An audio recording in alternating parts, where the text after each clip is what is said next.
प्रधानमंत्री नरेंद्र मोदी आज 12वें ब्रिक्स शिखर सम्मेलन में होंगे शामिल। रूस कर रहा है सम्मेलन की मेजबानी। वर्चुअल तरीके से आयोजित की जाएगी बैठक।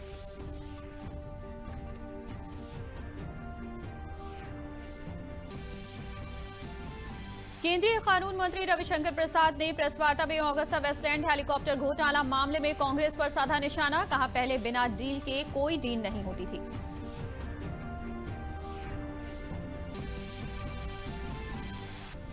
कोरोना के खिलाफ सरकार के सख्त कदमों की मदद से बेहतर नतीजे आ रहे हैं सामने। देश में कोरोना से रिकवरी रेट बढ़कर हुआ 93.42%।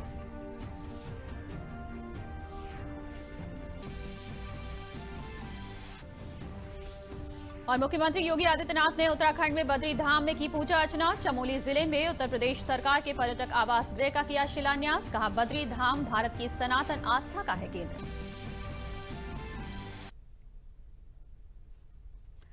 नमस्कार, मैं हूं मोनिका चौहान और अब समाचार विस्तार से। प्रधानमंत्री नरेंद्र मोदी आज 12वें ब्रिक्स शिखर सम्मेलन में शामिल होंगे। सम्मेलन की मेजबानी रूस कर रहा है। बैठक वर्चुअल तरीके से आयोजित की जाएगी।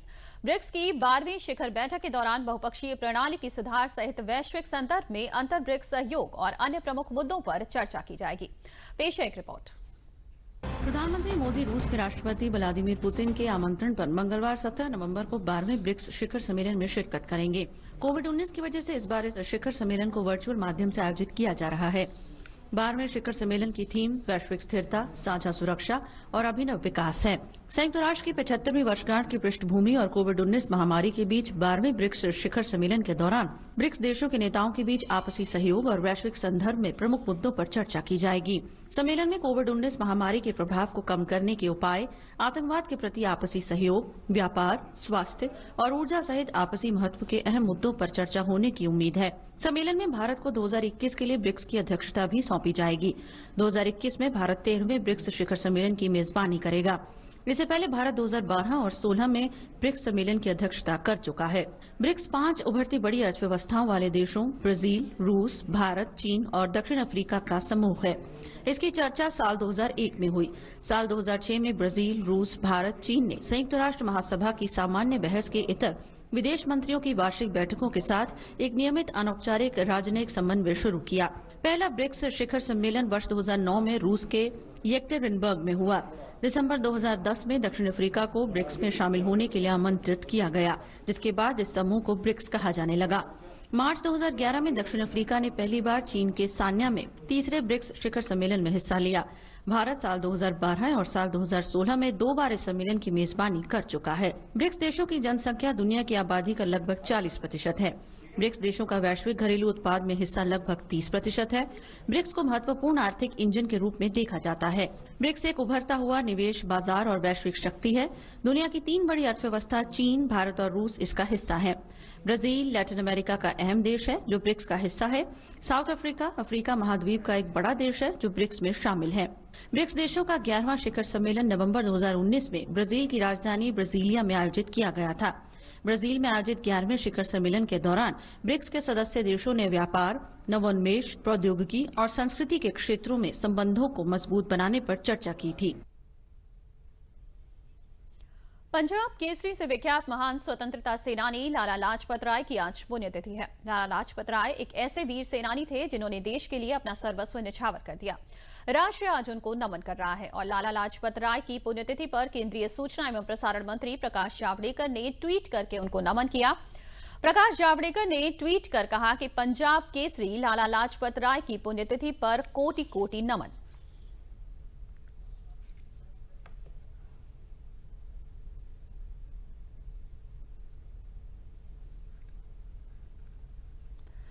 केंद्रीय कानून मंत्री रविशंकर प्रसाद ने प्रेस वार्ता में ऑगस्टा वेस्टलैंड हेलीकॉप्टर घोटाला मामले में कांग्रेस पर निशाना साधते हुए कहा कि पहले बिना डील कोई डील नहीं होती थी। हर डील में कांग्रेस नेताओं का नाम आता रहता है और डिफेंस डील में कांग्रेस नेताओं का नाम सामने आता ही है। ऑगस्टा वेस्टलैंड हेलीकॉप्टर घोटाले में 70 मिलियन यूरो की रिश्वत ली गई। उन्होंने कहा कि संजय भंडारी कौन है, इसका सच देश के सामने आना चाहिए। पिछली सरकार से संजय भंडारी का क्या संबंध है, इसका भी सच सामने आए। जब भी रंगों को देखो हमारे बारे में सोचो। इसको थोड़ा मैं बदल के रखना चाहता हूं। Whenever you think of kickback in a military deal of defense, think of some Congress leaders. आजादी के बाद से चाहे जीप स्कैंडल हो या बोफोर्स हो या सबमरीन स्कैंडल हो या पिलाटिस प्लेन का डील हो, हावर्ड्सर डील हो या VVIP helicopter president prime minister के लिए ऑगस्टा वेस्टलैंड का हो, बिना किकबैक के कोई काम नहीं और बिना कांग्रेस के नेताओं के उस किकबैक में कोई काम नहीं। इसको ऐसे पुटअप करें, no deal without a deal, no contract without a cut. बिना डील के कोई डील नहीं, बिना कट के कोई कॉन्ट्रैक्ट नहीं। और इन सब में कांग्रेस नेताओं का नाम आता रहता है। कोरोना के खिलाफ सरकार के सख्त कदमों की मदद से बेहतर नतीजे सामने आ रहे हैं। स्वास्थ्य और परिवार कल्याण मंत्रालय के मुताबिक देश में कोरोना वायरस महामारी से संक्रमित लोगों में से अब तक 82,90,370 मरीज स्वस्थ हो चुके हैं, जिसके बाद देश में रिकवरी रेट बढ़कर 93.42% हो गया है। देश में कोविड से मृत्यु दर घटकर 1.47% रह गई है। आज से 20 नवंबर तक क्वाड देशों की सेनाओं के बीच होने वाले युद्धाभ्यास मालाबार 2020 का दूसरा चरण शुरू हो रहा है। इस बार अरब सागर में हो रहे युद्धाभ्यास में भारतीय नौसेना का एयरक्राफ्ट कैरियर INS विक्रमादित्य और अमेरिकी नौसेना का एयरक्राफ्ट कैरियर USS निमित्ज शामिल हो रहा है। INS विक्रमादित्य और USS निमित्ज पर MiG-29 और F-18 फाइटर्स के साथ विभिन्न युद्धाभ्यासों को अंजाम दिया जाएगा। इस युद्धाभ्यास का पहला चरण 3 से 6 नवंबर तक बंगाल की खाड़ी में आयोजित हुआ था। दूसरे चरण में भी भारत, ऑस्ट्रेलिया, अमेरिका और जापान की नौसेनाएं विभिन्न प्रकार के कठिन युद्धाभ्यास में शामिल होंगी।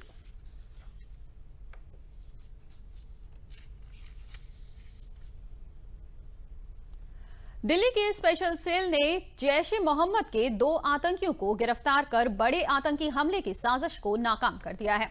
दोनों आतंकियों में से एक जम्मू कश्मीर के बारामूला और एक कुपवाड़ा का रहने वाला है। दोनों के पास से विस्फोटक और दस्तावेज बरामद किए गए हैं। गिरफ्तारी के बाद खुफिया एजेंसियों और स्पेशल सेल की संयुक्त टीम दोनों आतंकियों से पूछताछ कर रही है। समाचार अभी और भी हैं, लेकिन पहले लेते हैं एक विराम। माँ से अच्छा कौन जाने, माँ के मन के टुकड़े को, कब चाहे प्यार कब चाहे दुलार। माँ से अच्छा और कोई नहीं जानता कि बच्चे के पैदा होने के 1 घंटे के अंदर माँ का पहला गाढ़ा पीला दूध ही पिलाना चाहिए। यही कुदरती शक्ति है जो बच्चे को हर बीमारी से लड़ने की शक्ति देती है। माँ सब जानती है ना। एक सर्किट हाउस,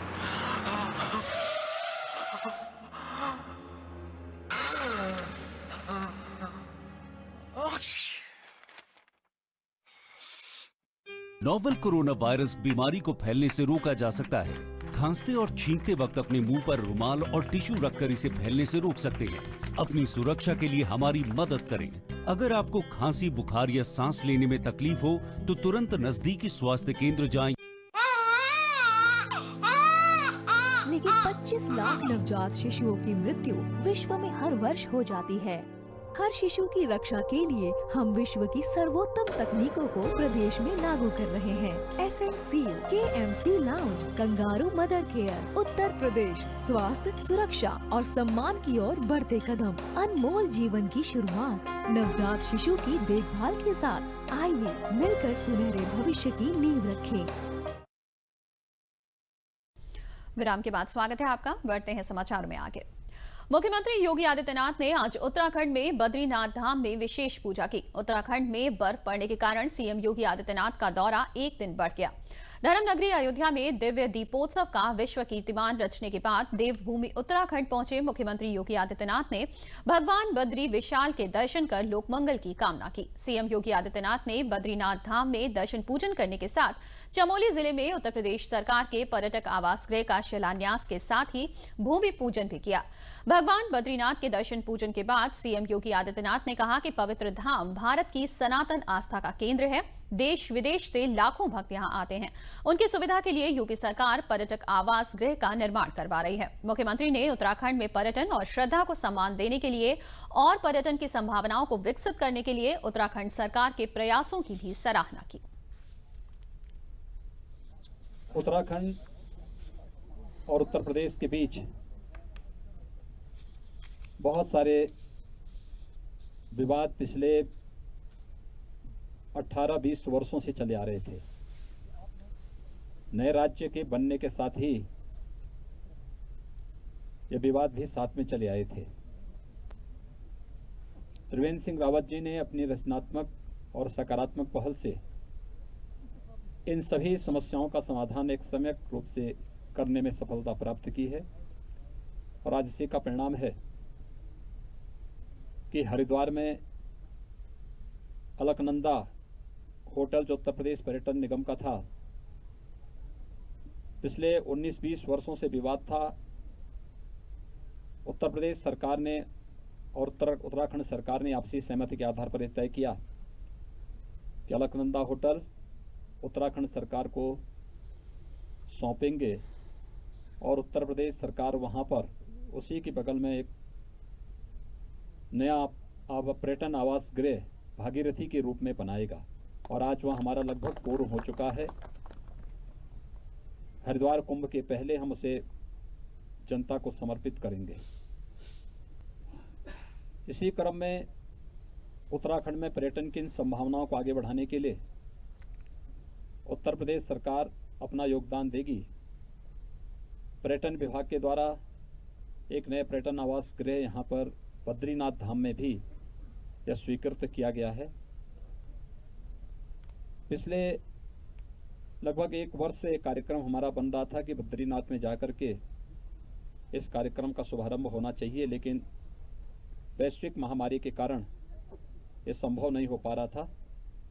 आज मुझे सौभाग्य प्राप्त हुआ है कि मैं यहाँ पर आपके बीच में उत्तर प्रदेश और देश की श्रद्धालु जनों की श्रद्धा का सम्मान करने के लिए इस पर्यटन आवास गृह के भूमि पूजन के कार्यक्रम में माननीय मुख्यमंत्री जी के साथ यहाँ पर आपके बीच में उपस्थित हुआ हूँ। प्रदेश के मुख्यमंत्री योगी आदित्यनाथ और उत्तराखंड के मुख्यमंत्री त्रिवेंद्र सिंह रावत ने रविवार को केदारनाथ धाम उत्तराखंड में कराए जा रहे पुनर्निर्माण कार्यों का निरीक्षण किया। मुख्यमंत्री योगी आदित्यनाथ ने कहा कि प्रधानमंत्री नरेंद्र मोदी जी के मार्गदर्शन में उत्तराखंड सरकार द्वारा केदारनाथ धाम का सुनियोजित विकास किया जा रहा है। पौराणिक महत्व के इस आस्था केंद्र के विकास के लिए उन्होंने प्रधानमंत्री जी के प्रति आभार व्यक्त करते हुए उत्तराखंड के मुख्यमंत्री की सराहना की। इस अवसर पर मुख्यमंत्री को उत्तराखंड के मुख्यमंत्री द्वारा पुनर्निर्माण कार्यों की विस्तार से जानकारी दी गई। उन्होंने कहा कि शीघ्र ही केदारनाथ धाम नए स्वरूप में देश दुनिया के श्रद्धालुओं के आकर्षण का केंद्र बनेगा। आदरणीय प्रधानमंत्री जी के विजन और यहाँ के लोकप्रिय मुख्यमंत्री जी के नेतृत्व में केदारनाथ धाम का पुनरुद्धार का जो ये कार्य युद्ध स्तर पर चल रहा है, श्रद्धालुजनों का विश्वास इतनी शीघ्र बहाल करने में यहाँ की सरकार ने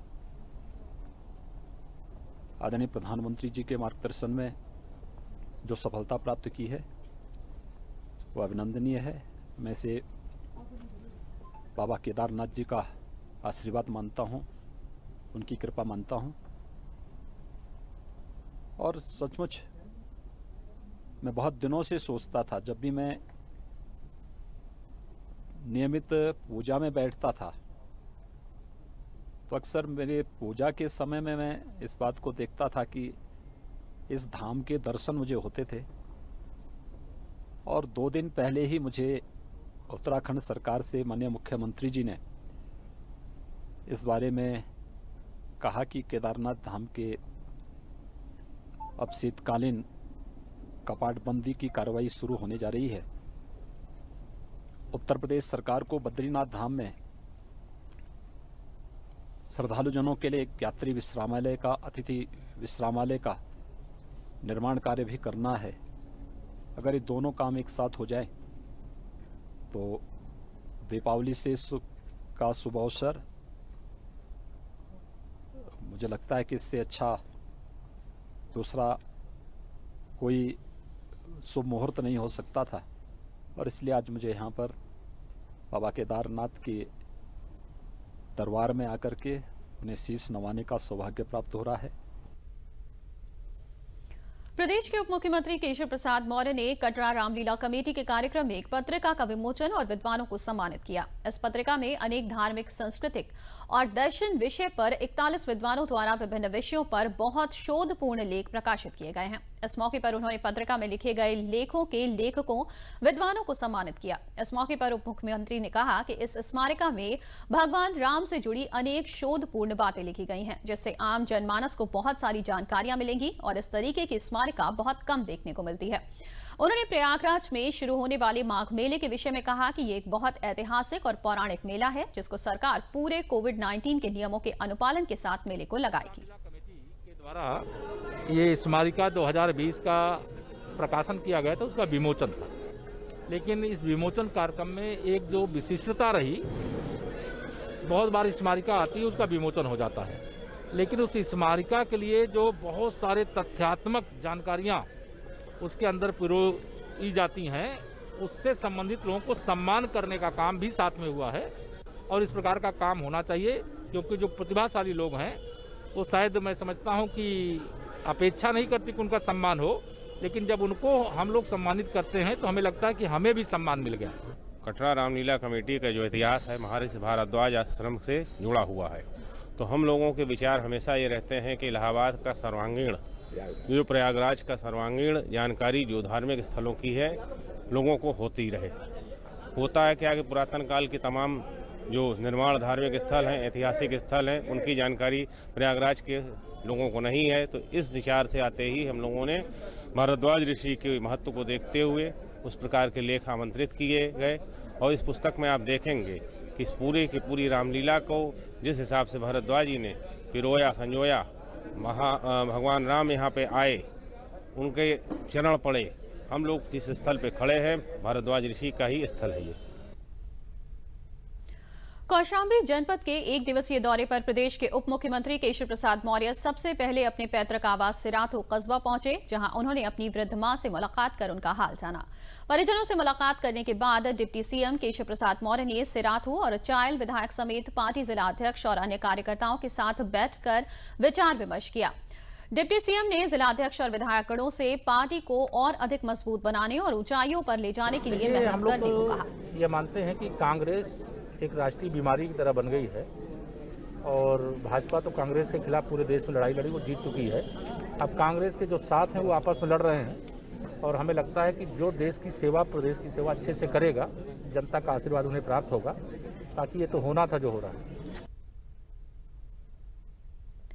लखनऊ से आए post master general Krishna Kumar Yadav ने प्रवर डाक अधीक्षक आजमगढ़ मंडल का निरीक्षण करने के बाद पत्रकारों से रूबरू होते हुए कहा कि डाक विभाग नवीनतम टेक्नोलॉजी के साथ जहां कस्टमर फ्रेंडली सेवाएं लागू कर रहा है, वहीं कोरोना वैश्विक महामारी के दौर में डाक कर्मियों ने अपनी जान जोखिम में डालते हुए कोरोना वॉरियर के रूप में अपनी अहम भूमिका निभाई। पोस्ट मास्टर जनरल के यादव ने कहा कि अब डाकघरों में भी कॉमन सर्विस सेंटर की स्थापना की जा रही है, जिसमें एक साथ केंद्र और राज्य सरकार की 73 सेवाएं मिलेंगी। एक अन्य विशेष सुविधा के रूप में अब पेंशनरों को जीवित प्रमाण पत्र जमा करने के लिए कोषागार या बैंक जाने की जरूरत नहीं पड़ेगी, बल्कि घर बैठे डाकिया के माध्यम से बायोमेट्रिक डिवाइस द्वारा डिजिटल लाइफ सर्टिफिकेट जारी किया जाएगा। इसके लिए मात्र 70 रुपए शुल्क निर्धारित किया गया है। बाद में उन्होंने कोरोना काल में डाक विभाग द्वारा दी गई जनहित और बेहतर सेवाओं पर चर्चा की। हमारा उद्देश्य होगा कि जो तमाम जनहितकारी योजनाएं हैं उससे हम लोग लोगों को जोड़ सकें, ज्यादा से ज्यादा जो है अवेयर कर सकें। दो चीजें इसमें सबसे महत्वपूर्ण है जो डाक विभाग स्टार्ट कर रहा है। एक तो है कॉमन सर्विस सेंटर, जिसमें एक ही छत के नीचे केंद्र और राज्य सरकार की विभिन्न जनोपयोगी जो है 73 सेवाएं मिलेंगी। इसको आजमगढ़ और मऊ प्रधान डाकघर में आरंभ कर दिया गया है। इसे शीघ्र ही अन्य डाकघरों में भी ट्रेनिंग करा करके जो है आरंभ किया जाएगा।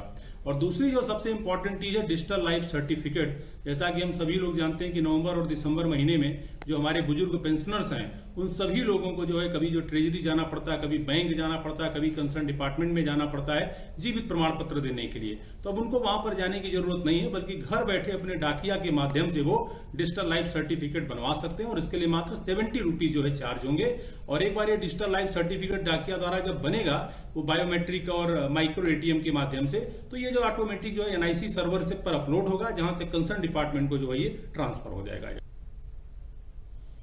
महिला अपराध रोकने और पीड़ित महिलाओं को त्वरित न्याय दिलाने के उद्देश्य से कन्नौज में महिला हेल्प डेस्क की शुरुआत की गई। महिला हेल्प डेस्क को पारदर्शी बनाने के लिए प्रदेश सरकार ने इसे समन्वित शिकायत निवारण प्रणाली यानी IGRS से जोड़ दिया है।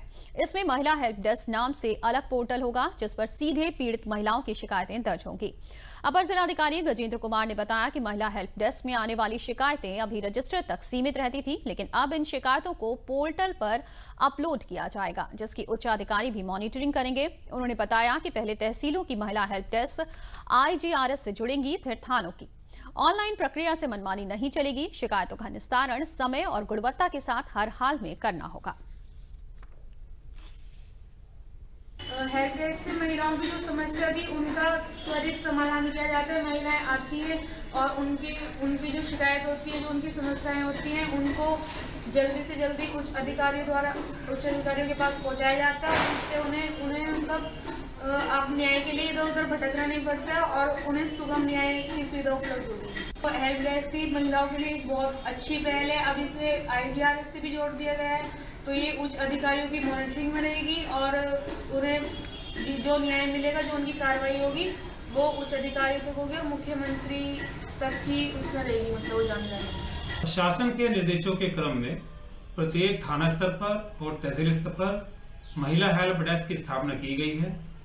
जो तहसील स्तर पर महिला हेल्प डेस्क बनाए गए हैं उनको वर्तमान में IGRS पोर्टल से लिंक किया गया है और IGRS पोर्टल पर एक नया मॉड्यूल महिला हेल्प डेस्क के नाम से उसमें क्रिएट किया गया है और तहसील स्तरीय इसमें लॉगिन ID पासवर्ड दिए गए हैं, जिसके माध्यम से महिला हेल्प डेस्क पर जो भी शिकायतें प्राप्त होती हैं उनको IGRS पोर्टल पर अपलोड किया जा सके और उनकी लगातार मॉनिटरिंग की जा सके। इसकी खासियत यह है कि महिला हेल्प डेस्क पर महिला कर्मचारी ही बैठती है और कोई भी महिला फरियादी अगर आती है तो उसको अटेंड करने की पूरी जिम्मेदारी उनकी होती है। उन पे एक कंप्यूटर ऑपरेटर महिला एक होगी जो उस पर उनकी शिकायत को दर्ज करेगी। वहां पर एक CCTV कैमरा लगा होगा ताकि उनकी पूरी रिकॉर्डिंग की जा सके। इस IGRS से लिंक करने के माध्यम से, इस महिला हेल्प डेस्क के माध्यम से जो भी शिकायतें प्राप्त होती हैं उनकी प्रॉपर मॉनिटरिंग की जा सकेगी। जनपद कानपुर देहात में स्वच्छ भारत मिशन को गांव-गांव में अमली जामा पहनाने के लिए राज्य ग्रामीण आजीविका मिशन ने कमर कस ली है। गांव में निर्मित और बनाए जा रहे सामुदायिक शौचालयों में स्वच्छता के साथ उनके बेहतर रखरखाव और देखरेख के लिए अब प्रत्येक गांव में महिला स्वयं सहायता समूह की एक महिला को केयर टेकर के रूप में नियुक्त किया जा रहा है। गांव के सामुदायिक शौचालय की देखरेख के लिए नियुक्त स्वयं सहायता समूह की महिला को इसके लिए 6,000 रुपए मासिक मानदेय भी दिया जा रहा है। इसके अलावा अतिरिक्त के रूप में 3,000 रुपए शौचालय के रखरखाव में इस्तेमाल होने वाली सामग्री के उपयोग के लिए भी मिलेंगे। कानपुर देहात की सभी ग्राम पंचायतों में सामुदायिक शौचालय का निर्माण कराया जा रहा है। करीब 582 ग्राम पंचायतों में सामुदायिक शौचालयों का निर्माण कार्य भी शुरू हो चुका है। सामुदायिक शौचालयों में पानी की उपलब्धता बनाए रखने के लिए रनिंग वाटर टैंकों का भी निर्माण कराया जा रहा है।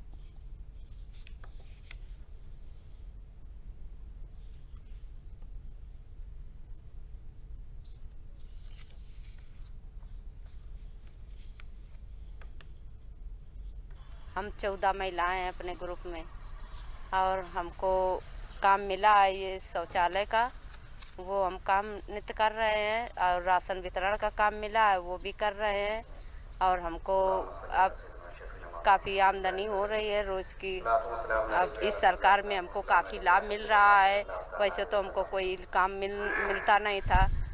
आकाश समूह सहायता के में जुड़े हैं और हमारे पति मजदूर हैं। जब से समूह का काम किया है सही से मुझे लाभ हुई है और खर्चा सही से चला है। नाम सूलन है, हमारे आकाश समूह में जुड़े हैं और शौचालय को साफ सफाई को हमारा काम है। सवेरे 6 बजे खोलते हैं और शाम के 6 बजे बंद करते हैं। सब हमारा महीनवारी है 6,000 रुपया और 3000 रुपया है कि देखभाल। मेरा नाम मनोज कुमार है, ग्राम मांडा का। कोरोना काल में लगाए गए लॉकडाउन से बेपटरी हुए स्ट्रीट वेंडर की जिंदगी मुरादाबाद में एक बार फिर प्रधानमंत्री द्वारा शुरू की गई पीएम स्वनिधि वेंडर्स आत्मनिर्भर योजना से पटरी पर लौट रही है।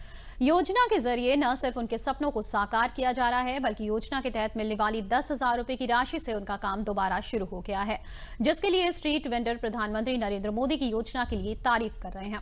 लाभार्थी कहते हैं कि कभी उन्होंने सपने में भी नहीं सोचा था कि उनका काम फिर से पहले की तरह शुरू हो पाएगा, लेकिन ये सब प्रधानमंत्री की महत्वाकांक्षी पीएम स्वनिधि वेंडर्स आत्मनिर्भर योजना के जरिए संभव हो चुका है।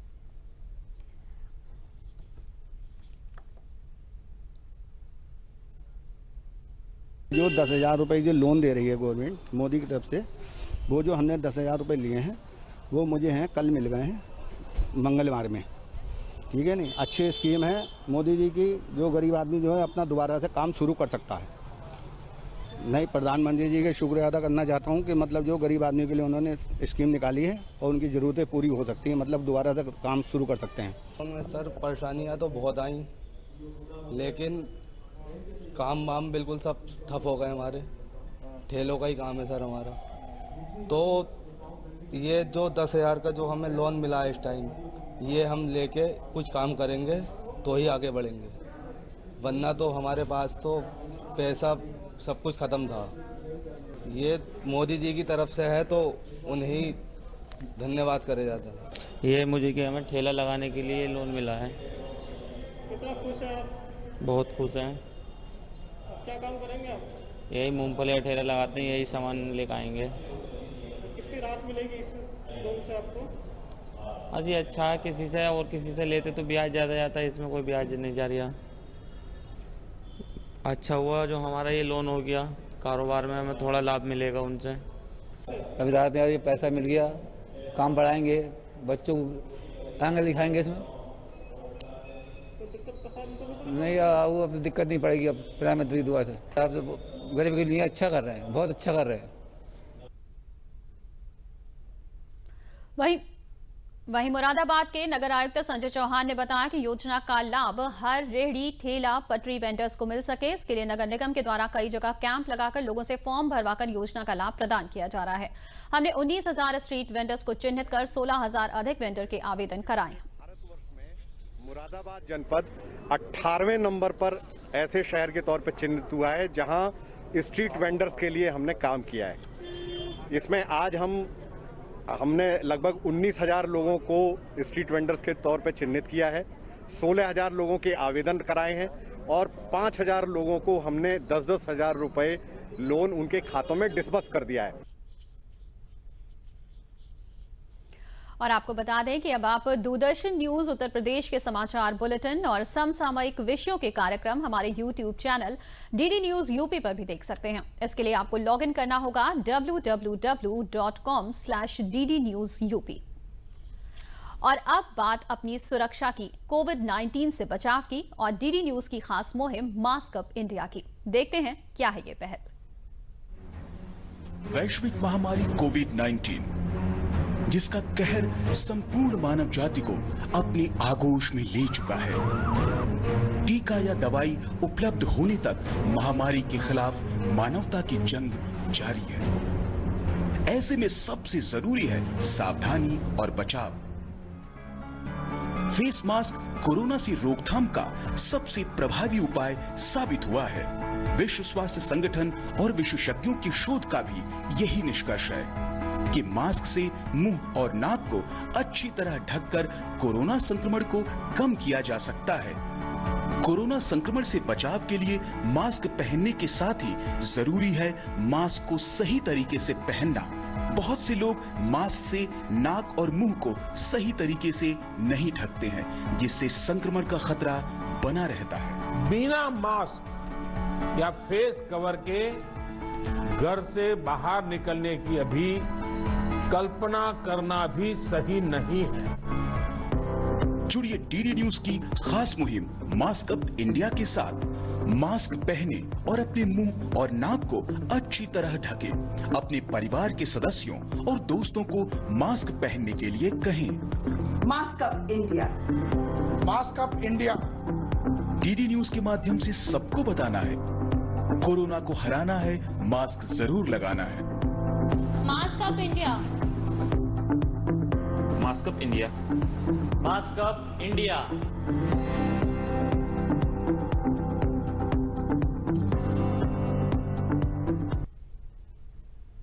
और अब अंत में प्रमुख समाचार एक बार फिर। प्रधानमंत्री नरेंद्र मोदी आज 12वें ब्रिक्स शिखर सम्मेलन में होंगे शामिल। रूस कर रहा है सम्मेलन की मेजबानी। वर्चुअल तरीके से आयोजित की जाएगी बैठक।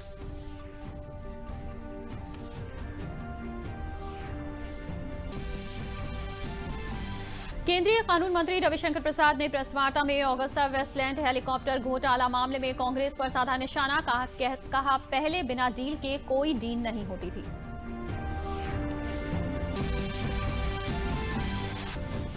कोरोना के खिलाफ सरकार के सख्त कदमों की मदद से बेहतर नतीजे आ रहे हैं सामने। देश में कोरोना से रिकवरी रेट बढ़कर हुआ 93.42%।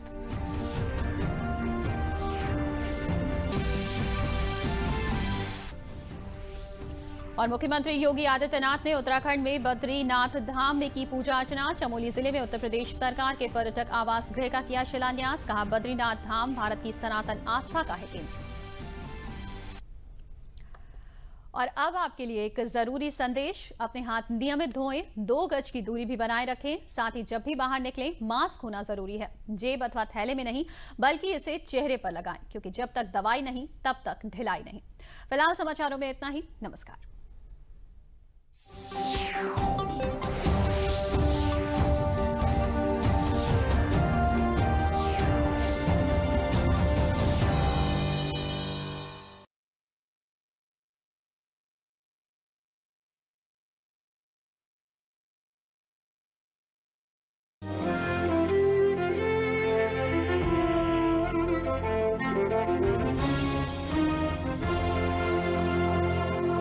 प्यारे बच्चों नमस्कार।